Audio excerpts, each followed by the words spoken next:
Bien, estamos de vuelta hoy mismo en la 107.7, la Super 7, Color Visión, Canal 9. Tenemos con nosotros a Paíno Enríquez, que es el ministro de Medio Ambiente y Recursos Naturales. Don Paíno, buenos días, bienvenido. Buenos días y gracias nuevamente por recibirme aquí en mi casa. Buen día, ministro, de su casa, sí. Usted sigue siendo de aquí. Claro, claro. Mire, cuéntenos sobre este proyecto del que hablábamos hace un momentito, un proyecto para aumentar los recursos para el tema del manejo de residuos sólidos. Sí, este es un proyecto que se presentó en el pasado mes de enero por una iniciativa del senador Rogelio Henao de la provincia de La Vega.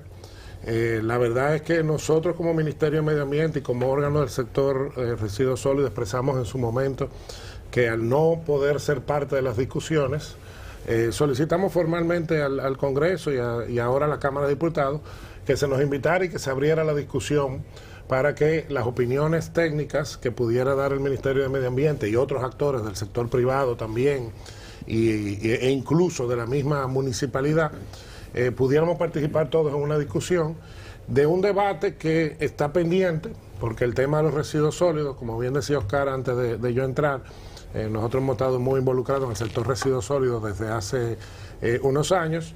Es una tarea pendiente, es una tarea urgente que tenemos que trabajar. Es una de las principales amenazas del medio ambiente, pero debemos discutir un proyecto de ley que sea socializado por todos los sectores y entendido. Hay aspectos no solo sobre los ingresos, sobre los recursos, las recaudaciones, sino hay aspectos técnicos importantes a discutir que fueron incluidos en ese proyecto que también deben ser revisados. Nosotros conversamos con el presidente de la Cámara de Diputados, Alfredo Pacheco, y él nos manifestó que en esta semana estaría convocando a todos los sectores para iniciar ese proceso de discusión y socialización muy necesario del mismo. Y otro que faltaron, ministro, porque olvidé la parte que entiendo que el proyecto no contempla, la eliminación, aún sea gradual o durante, digamos, durante un periodo relativamente razonable de tiempo, del uso de plástico de un solo uso. Claro, claro. Que no está en la ley. Hay temas que se incluyen, pero no se definen. La ley anterior hay una definición en cuanto al FON, de un programa de reducción del uso del FON. No definió la manera, sino que tenía que ser socializado, y es lo que estamos trabajando ahora. Igualmente también se eliminan las bolsas plásticas de un solo uso. Ya ese proyecto lo anuncia, pero sí tenemos que tomar una decisión de qué vamos a hacer con esa gran producción de plástico de un solo uso que nos hemos acomodado como sociedad al uso del mismo. Ha sido, y es un elemento que estamos viendo que contamina mucho nuestras cañadas, nuestros ríos, nuestras costas, y tenemos que buscar un consenso también para definir qué es lo que vamos a hacer, porque este continuo uso y producción de residuos aumenta la producción. Y como yo mencionaba en otros programas anteriormente, nosotros estamos llegando ahora mismo, por ejemplo, en el Gran Santo Domingo, a superar las 5.000 toneladas diarias de residuos en el Gran Santo Domingo. Esa proyección, un estudio del Banco Mundial que se hizo en el año 2016, se proyectaba para el año 2030. Pero luego de la pandemia hubo un cambio en los patrones de consumo del Gran Santo Domingo, más delivery, más restaurantes, más comer en restaurantes, ha generado que hemos llegado a esa meta 6 años antes. Wow.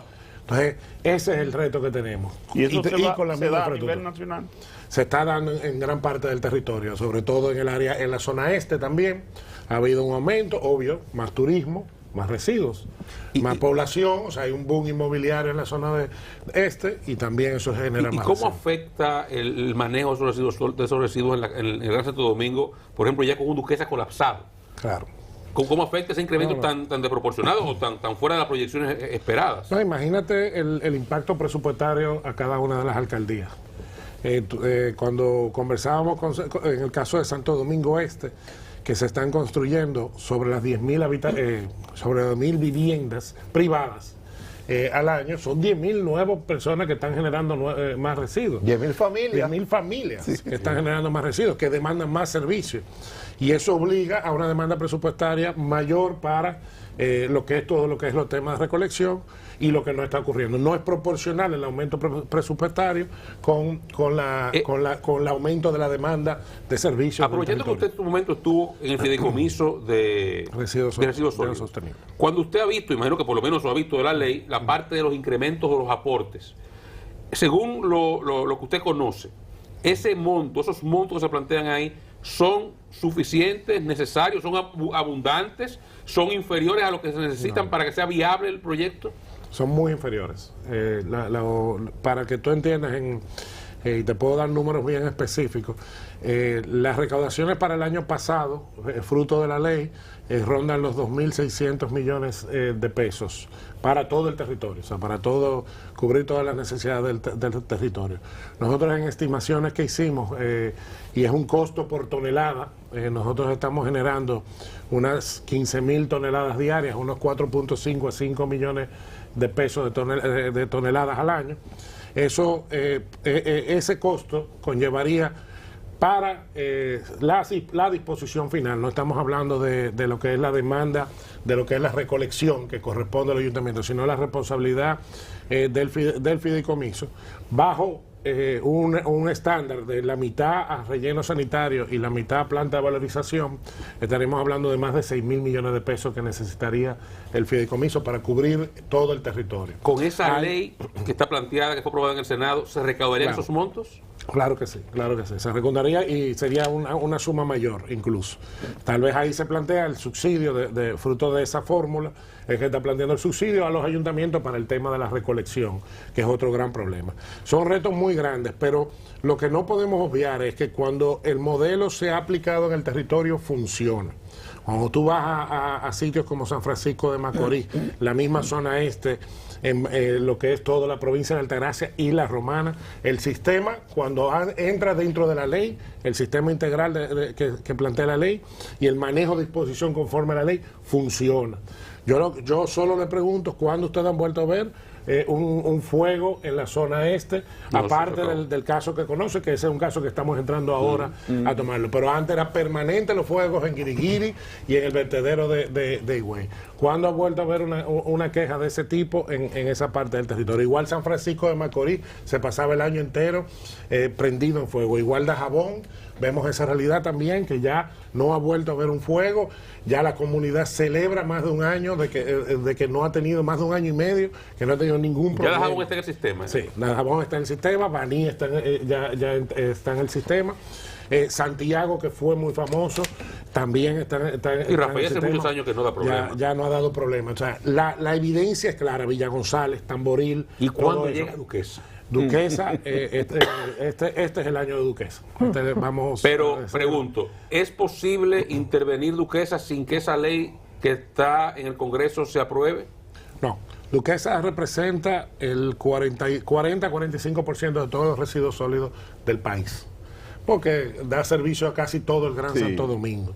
Entonces, la entrada de Duquesa conllevaría la obligación o la aprobación de esta ley, o de la mejora de los recursos, o destinar un fondo especial presupuestario para poder mantener la operación. Esa es la realidad, porque ya agotaría los fondos que tiene el fideicomiso disponibles para cubrir esas necesidades. En resumen, prolongar la aprobación de esta ley prolongaría la solución o la intervención de Duquesa. Claro. Sí, lo que debemos entender algo, y siempre lo he planteado, nosotros iniciamos este año el cierre técnico de Duquesa, se está iniciando en este año, pero el proceso es un proceso escalonado.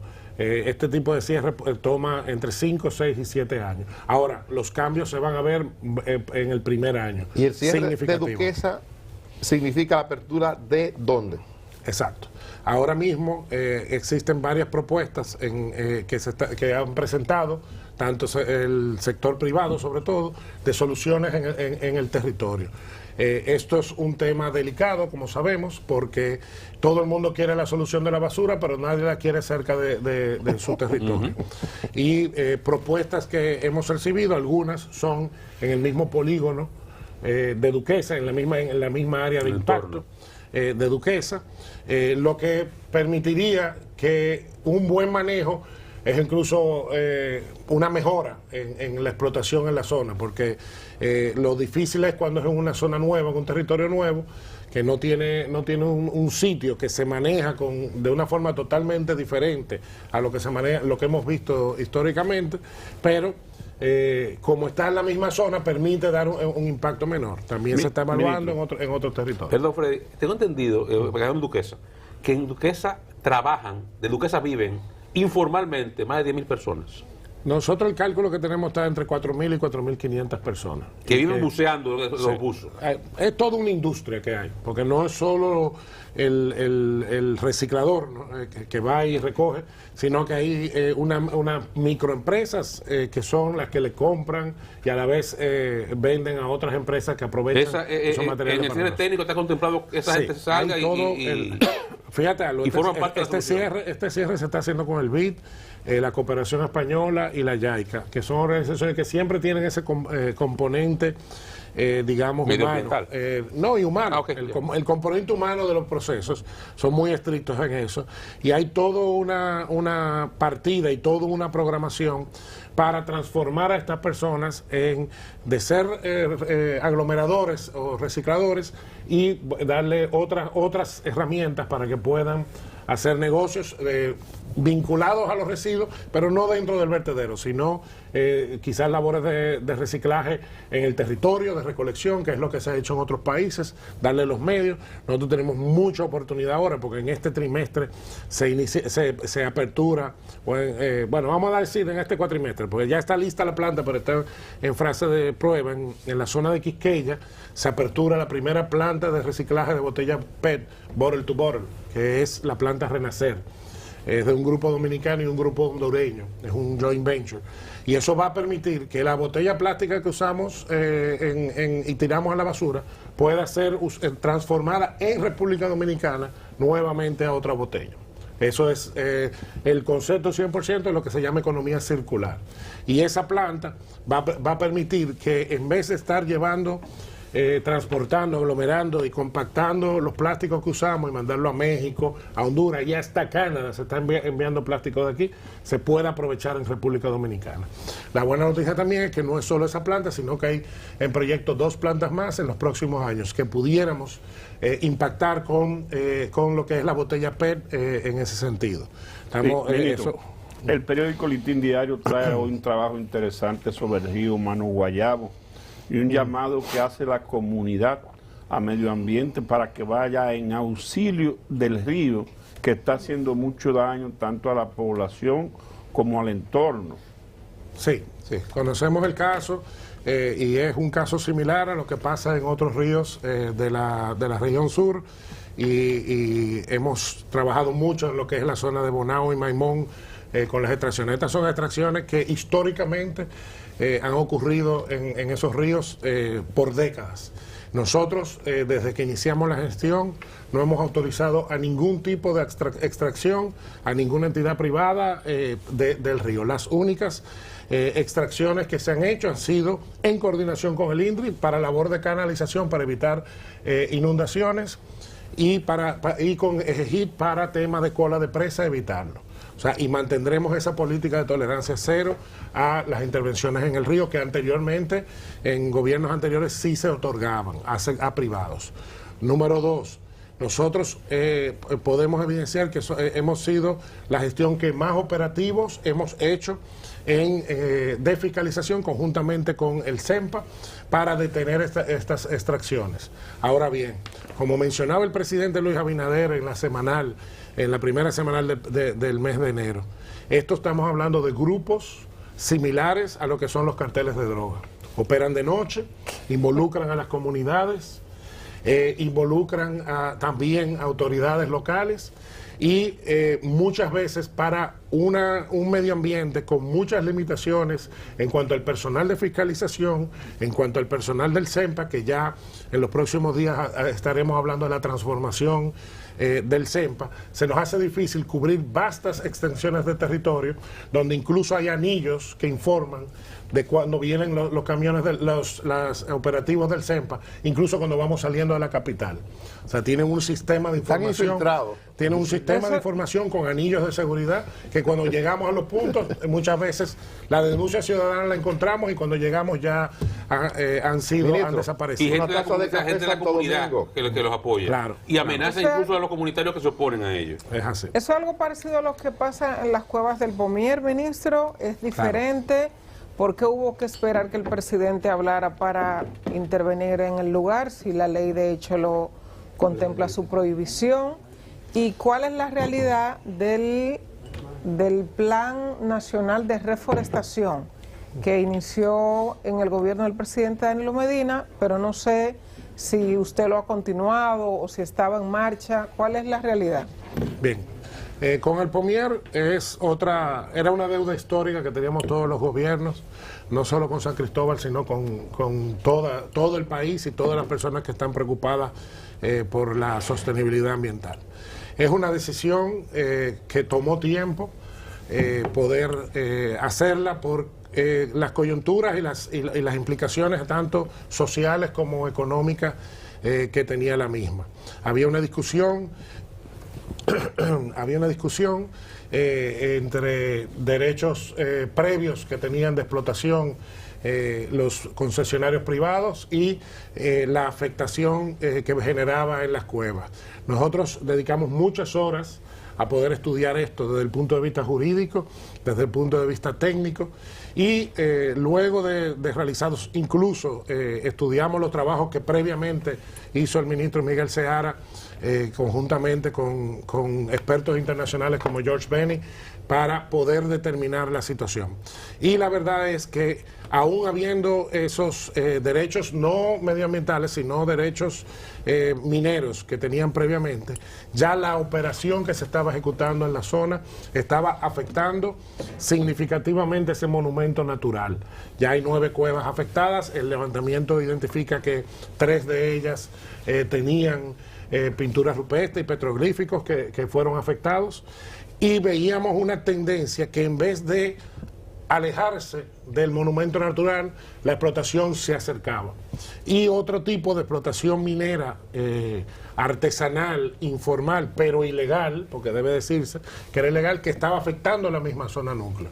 Eso llevó a que iniciamos un tema de socialización con las diferentes empresas y también con los comunitarios, pero el proceso, porque nuestro interés era poder llegar a un acuerdo, el proceso de socialización y negociación no permitió poder finalizarlo en el plazo que nos había pedido el presidente, porque es un compromiso, el presidente lo tiene a título personal, y entonces se tomó la decisión de militarizar la zona y de ya definitivamente eliminar la extracción minera, tanto en la zona núcleo como en la zona de amortiguamiento, e iniciar ese necesario proceso de transformar al Pomier en lo que es la capital prehistórica del Caribe. En resumen, negociando, las empresas mineras no se dieron, llegó la fecha del límite para que se terminaran las negociaciones y se tomaron la decisión de gobierno. ¿Qué ha pasado desde entonces? ¿Cuál está militarizado? La producción minera está detenida, pero hay informes de que ellos podían explotar más hacia la zona, alejándose. Claro, porque, miren... ¿Pero qué han hecho ellos desde entonces? Bueno, no, ellos siguen la comunicación abierta, o sea, nosotros seguimos en conversación con ellos. Nuestro interés no es cerrar empresas, de ningún modo. O sea, nosotros no tenemos interés que esas empresas cierren sus operaciones y se vayan del país o definitivamente cierren, porque son la necesidad, es el dilema que tenemos también con el tema de los áridos, es que lo necesitamos, son necesarios para la industria, son necesarios no solo para la industria de la construcción, sino para diferentes sectores de la industria, como la pintura, las farmacéuticas, etcétera. Se necesita, incluso para plantas de generación como Punta Catalina se necesita. El interés de nosotros es proteger el monumento y ubicar zonas donde ellos puedan explotar. Ustedes tienen que entender que nosotros, como dice Osiris, desde San Pedro hasta Pedernales tenemos caliza, es una gran masa de caliza. O sea, podemos ubicar sitios donde se puedan explotar, que no haya una afectación ni a cuencas hídricas, ni a monumentos naturales o parques nacionales. ¿Y ellos después del cierre están dispuestos entonces a mudarse? Estamos en conversaciones, sí. O van para los tribunales a pelear. ¿Cuál es la posición de ellos? Es la decisión de ellos, pero yo entiendo que podemos llegar a un acuerdo en breve plazo. Ministro, la preocupación que se ha generado a partir de la buena noticia de que pudiéramos tener tierra rara, eso hay sectores que ya han expresado preocupación por lo que eso pudiera generar en materia de trastornos al medio ambiente. Le pregunto si hay alguna previsión, si hay algún tipo de cuidado especial del Ministerio frente a esto. Bueno, yo te confieso algo, Dani. Nosotros hasta ahora no hemos recibido ninguna solicitud formal de explotación de tierra rara y, bueno, debo decirlo, no lo hemos recibido porque todavía está en la fase de exploración. Nosotros autorizamos hacer las calicatas que está haciendo el Ministerio de Energía y Minas, que conjuntamente con autoridades de Estados Unidos que han sido contratadas para hacer esta evaluación y exploración, y esas calicatas han sido aprobadas. Por una calicata es una extracción mínima que no tiene casi ningún impacto, por no decir un impacto cero. Sí, lo que estamos haciendo es, porque esto es un proceso que va a tomar meses, incluso puede tomar años, aunque el presidente ha dado instrucciones y anunció en su discurso que procesos que se planificaron para 3 años se han hecho en el primer año, porque todo esto conlleva unas pruebas de laboratorio incluso fuera del país, hay que estar en una lista de espera, etcétera. Lo que sí estamos es armando el equipo, lo interno del ministerio, preparándolo para la evaluación de algo que nunca se ha evaluado anteriormente. Estamos también previendo buscar asistencia internacional para la evaluación del impacto ambiental, porque hasta ahora lo que hemos documentado es que existen diferentes formas de explotar las tierras raras. Una cosa es la extracción de la tierra rara, que es muy similar, diríamos, a la operación de una minería seca, de una minería de áridos, porque es una extracción pura y simple de ese material. En casos, hay casos así, que hay minas que se extrae, se monta en un barco y se lleva a otro país a su refinamiento. Hay otros casos que se extrae, se hace un procesamiento mínimo en el área y luego se lleva al refinamiento en otra planta. Y un tercero que ya es la planta de refinamiento, que es lo que se ha visto en las redes, de todo el proceso industrial de las mismas. Ese sí es altamente contaminante. Dependiendo de lo que se vaya a hacer, es que podemos hacer la evaluación. Ahora, yo aclaro, en el mundo ahora mismo refinamiento, existen menos de 20 plantas a nivel mundial, que son las que hacen ese proceso de refinamiento. Habría que ver si las condiciones dan para que eso sea explotado también en Pedernales, y habría que entonces tomar en cuenta eso a la hora de la evaluación. Ministro, dicen que ustedes tienen participación importante en el proyecto de ley minera que el presidente va a enviar al Congreso en los próximos días. ¿Qué tan avanzado está eso? Bueno, ese proceso sí hemos estado involucrados. El líder es obviamente el Ministerio de Energía y Minas. Definitivamente lo que hemos identificado y acordado con Energía y Minas es un punto para nosotros muy importante, que es, y creo que, bueno, sale del mismo presidente Abinader, pero hemos logrado el consenso entre todos los actores, y es que estos proyectos mineros, antes de evaluar la concesión, de que sea una concesión definitiva o no, y que el presidente otorgue la autorización de esa concesión definitiva mediante decreto presidencial, los proyectos sean evaluados previamente ambientalmente, para así evitar la generación de unos derechos adquiridos que pueden ser conflictivos con respecto al medio ambiente. La ley anterior lo que establecía era eso. Luego de otorgada la concesión definitiva, era que se iba al Ministerio de Medio Ambiente y se pedía la autorización. Pero ya tú tienes un derecho minero en la zona. Entonces, eso es un punto al que hemos resaltado, y que existe el consenso de eso. Queremos evaluar un proyecto. Lo primero que hay que evaluar es ese impacto al medio ambiente que pudiera tener. Lo otro que obviamente hemos discutido es sobre todo el tema de ordenamiento territorial y los aspectos mineros. ¿Por qué? Porque tenemos concesiones mineras hasta en áreas protegidas. Y esto es algo que debe ser corregido por esta ley. Son temas de tiempo, es real. ¿La ley puede corregir eso con un derecho adquirido? Sí, yo entiendo que sí, porque las leyes, a pesar de que sean derechos adquiridos previos, deben tomar en consideración temas como son la protección del medio ambiente, que es un derecho constitucional que debe ser protegido. Y hay precedentes de reducción de áreas a áreas protegidas que pudieran ser afectadas. Paíno, mucha suerte, se nos terminó el tiempo. Gracias por acompañarnos. Esto es muy rápido. Paíno Enríquez, ministro de Medio Ambiente y Recursos Naturales. Mañana de vuelta, como de costumbre, a partir de las 5 de la madrugada.